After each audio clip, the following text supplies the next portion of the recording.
আল্লাহৰ নামত শপত খাই কওঁ যে বিধিৰ দ্বাৰা স্থাপন কৰা ভাৰতৰ সংবিধানৰ প্ৰতি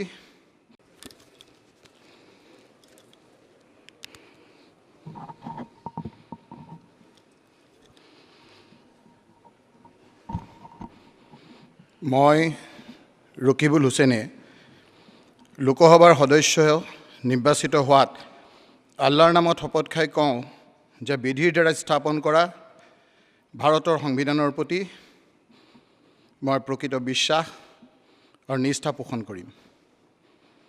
মই ভাৰতৰ প্ৰভুত্ব আৰু অখণ্ডতা অক্ষুণ্ণ ৰাখিম আৰু মই গ্ৰহণ কৰিবলৈ ওলোৱা কৰ্তব্য শ্ৰদ্ধাপূৰ্বক নিৰ্বাহন কৰিম।